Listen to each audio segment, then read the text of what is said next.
Picture this. A quiet street in a small American town explodes into chaos, sirens blaring, hearts racing, as a tragedy unfolds that could tear a nation apart. Across the Atlantic, the UK watches, gripped by the same raw questions of justice and vengeance. Dive into Racist Cops Kill Elderly Black Man. His son, a Delta Force legend, arrives seconds later, a story that'll rip through your soul with twists you won't see coming. Hit subscribe now for pulse-pounding tales delivered straight to you. Don't wait, join our community today and uncover stories that demand to be heard. In the sleepy town of Willow Creek, Mississippi, where cicadas hummed louder than the whispers of change, 72-year-old Amos Carter lived a life of quiet dignity, tending his garden and mentoring kids at the community center, his weathered hands sowing seeds of hope in a town still scarred by its past. A black man born under Jim Crow, Amos had seen the world shift, civil rights marches, Voting Rights Act, Obama's presidency, but Willow Creek clung to old ways, its police force a bastion of unspoken prejudice. On a sweltering July evening in 2025, Amos was walking home from the center, his cane tapping the cracked sidewalk, when officers Dale Hargrove and Mitch Landry, known for their heavy-handed tactics, pulled up in their cruiser. Words were exchanged, sharp, heated, over a loitering complaint that was flimsy at best. Hargrove, fueled by a mix of bourbon and bias, escalated the stop, shoving Amos against the cruiser. Landry, younger but no less cruel, drew his weapon when Amos raised his cane in defense. A single shot rang out, then another, and Amos crumpled to the pavement, blood pooling beneath him, his final breath a gasp for justice. The officers stood frozen, radios crackling, as headlights pierced the dusk.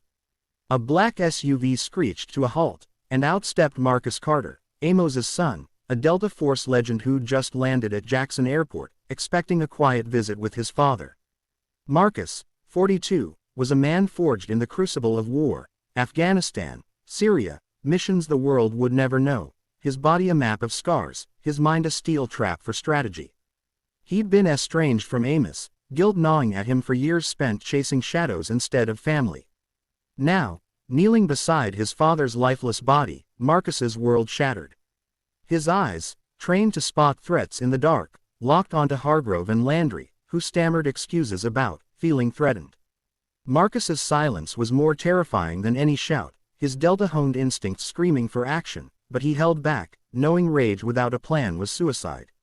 The town buzzed as news spread, another black man dead, another badge-stained tragedy.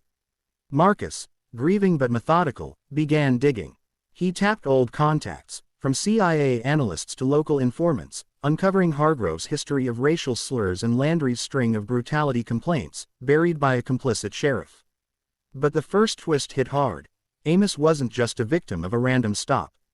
He'd been investigating the police department's ties to a local drug ring, using his community center as a front to gather evidence. Amos, the gentle gardener, had been a quiet crusader, and his death was no accident, it was a hit to silence him. Marcus, now a one-man army, infiltrated the underbelly of Willow Creek, his Delta skills turning him into a ghost. He bugged squad cars, hacked precinct servers, and trailed dealers to a warehouse where cops and cartel men shook hands. The second twist cut deeper. Hargrove wasn't just a racist cop, he was the drug ring's enforcer, and Amos's death was ordered by Sheriff Boone, a man Marcus once called a friend during high school summers. Betrayal stung, but Marcus pressed on, planting evidence to draw feds to the town while dodging hitmen sent to erase him. Nights were sleepless, his father's memory fueling him, visions of Amos's smile clashing with the blood on the pavement. As Marcus closed in, a third twist unraveled. One of his Delta teammates, now a private contractor, was guarding the cartel's cash flow, lured by money and tied to Boone. Trust shattered, Marcus faced a former brother in arms in a rain-soaked alley, fists and blades flashing, loyalty bleeding out with the storm. The showdown came at the warehouse, Marcus rigging explosives from scavenged materials, his training turning the place into a trap. As feds swarmed, tipped off by his leaks, gunfire erupted, cops, cartel, and Marcus in a deadly dance. Hargrove fell, Landry begged for mercy, and Boone, cornered, spat venom about, keeping order. Marcus, battered but unbroken, let the law take them, his father's justice served not in blood but in truth exposed.